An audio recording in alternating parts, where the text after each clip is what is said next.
ओम श्री परमात्मने नमः। श्री साईनाथाय नमः। श्री राधा कृष्णाभ्याम नमः। श्रीमद् भागवत महापुराण प्रथम खंड अष्टम स्कंद अथ दशमोऽध्यायः देवासुर संग्राम। श्री शुकुवाच इति दानवदैतेयो न विन्दन्नृतं नृप युक्ता कर्मणि यत्ताश्च वासुदेव परान्मुखा साधयित्वामृतं राजन् पाययित्वा स्वकान्सुरान् पश्यतां सर्वभूतानां ययौ गरुडवाहन सपत्नानां परामृद्धिं दृष्ट्वा ते दितिनन्दना अमृष्यमाणा उत्पेतुर्देवान् प्रत्युद्यतायुधा ततः सुरगणा सर्वे सुधया पीतयोधिता प्रतिसंयुयुधु शस्त्रैर्नारायणपदाश्रया तत्र दैवासुरो नाम रणः परमदारुण रोधस्युदन्वतो राजन् स्तुमुलो रोमहर्षण तत्रान्योन्यं सपत्नास्ते संरब्धमनसोरणे सामासाद्यास्तिभिर्बाणैर्निजघ्नुर्विविधायुधैः शङ्खतूर्यमृदङ्गानां भेरीडमरिणां महान् हस्त्यश्वरथपत्तीनां नदतां निःस्वनो भवत् रथिनो रथिभिस्तत्र पत्तिभिः सह पत्तया हयाहयैरिभाश्चैभै समसज्जन्त संयुगे उष्ट्रै केचिदिभै केचिदपरे युयुधः खरै केचिद् गौरमृगैर्क्षैर्दीपिभिर्हरिभिर्भटा गृध्रे कङ्कैर्बकैरन्येषेण भासैस्तिमिङ्गलै शरभैर्महिषैः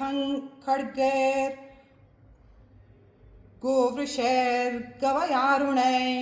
शिवाभिराखुभिः केचित् कृकलासै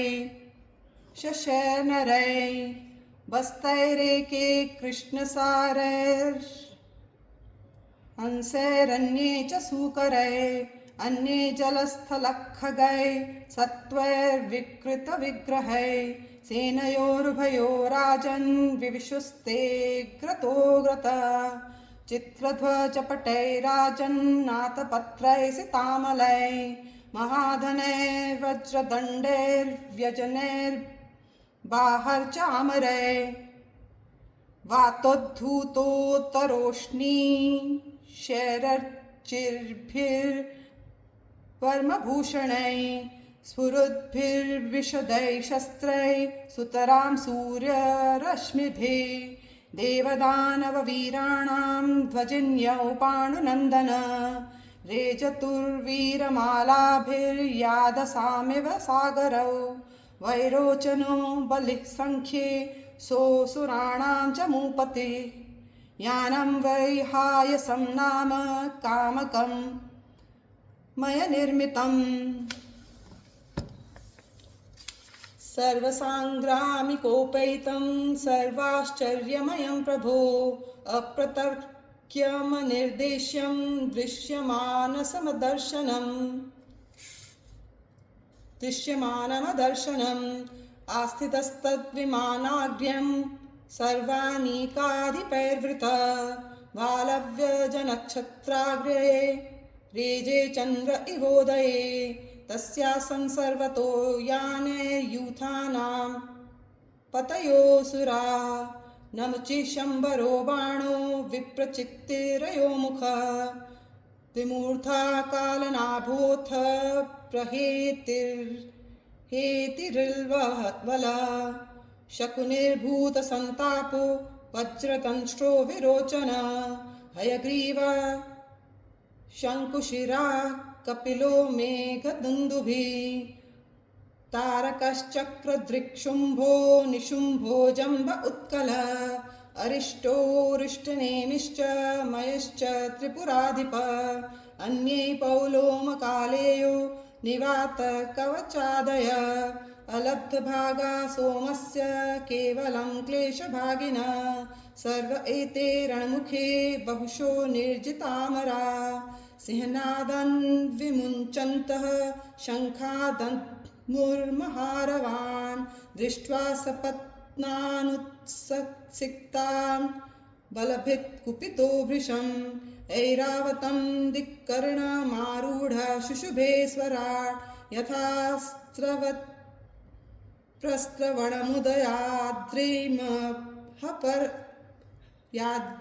प्रस्रवणमुदयाद्रिमर्हपतिः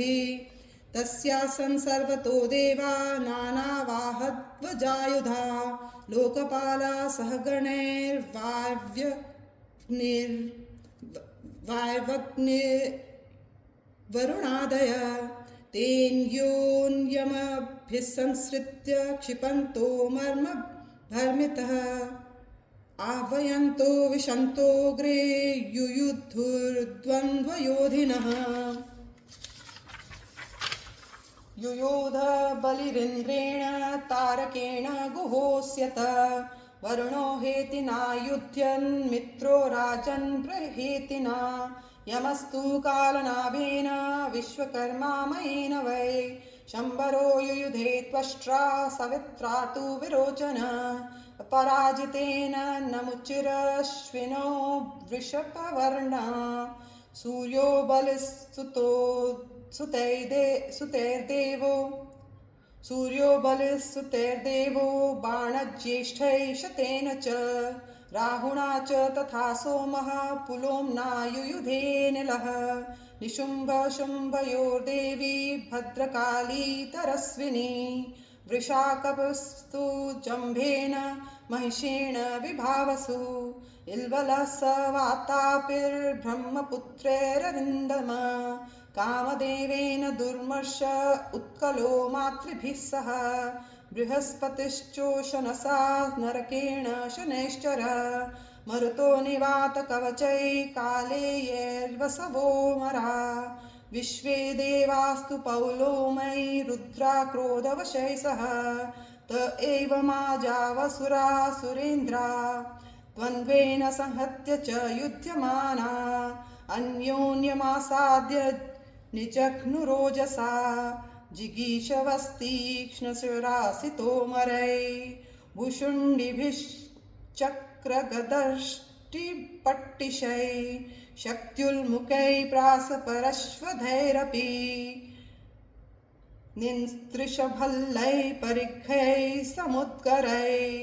सभिन्दिपालैश्च शिरांसि चिच्छुधु गजास्तुरङ्गाः सरथापदातयः सारोहवाहा विविधा विखण्डिता निकृत्तबाहुरशिरोधराङ्घ्रयश्छिन्नध्वजेश्वासतनुत्रभूषणा तेषां पदाघातरथाङ्गचूर्णिता दायोधनादुल्बण उत्थितस्तदा रेणुर्दिशः खं द्युमणिं च छादयन् न्यवर्ततास्कृत्रुतिभिः परिप्लुता शिरोभिरुद्धूतकिरीटकुण्डलैः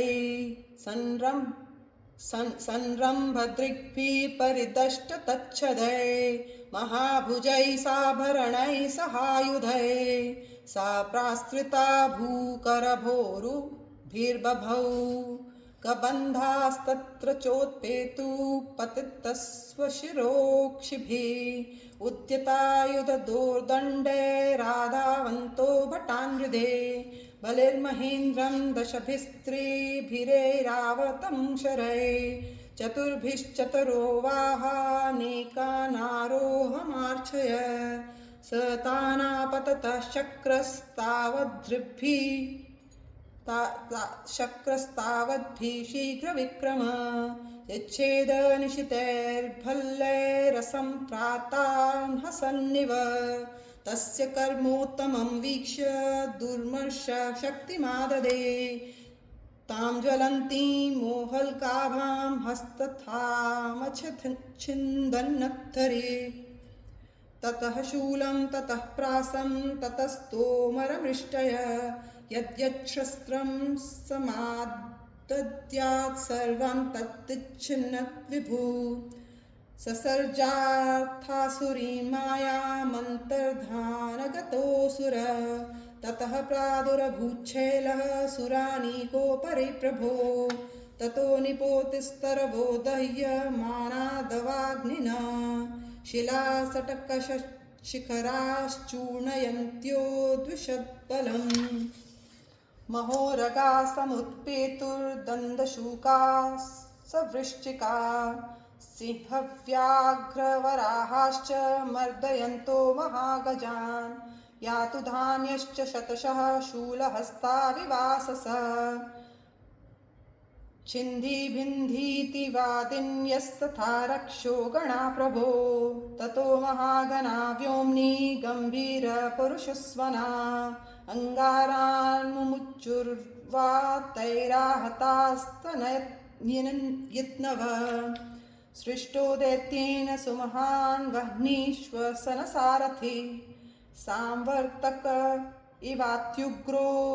विबुधवज्नीमधाक्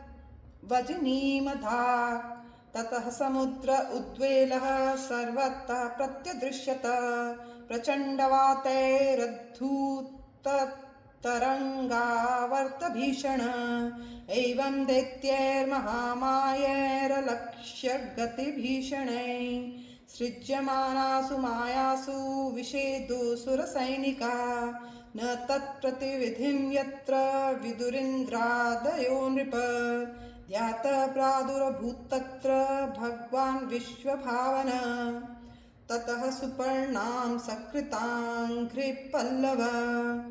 पिशङ्गवास नवकञ्जलोचन अदृश्यताष्टायुधबाहुरुल्लसत् श्री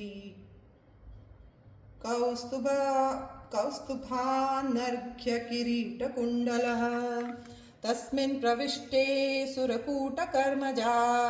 मायाविनेशुर्महिना महीयसः स्वप्नो यथा हि प्रतिबोध आगते हरिस्मृते सर्वविपद्विमोक्षणा दृष्ट्वा मदे गरुडवाहमविभारिवाह आविध्यशूलमहिनो दथ कालनेमि तल्लीलया गरुडमूर्ध्नि पतद्गृहीत्वा तेनाहनन् नृपसवाहमरिं त्रिदीशः मालीसुमाल्यतबलौ युधिपेतयुतुर्यचक्रेण कृत्तशिरसावथ माल्यवांस्तम् आहत्य तिग्मगदयाहनदण्डजेन्द्रं तावच्छिरोच्छिनदरेर्नदतोरिणाद्यः।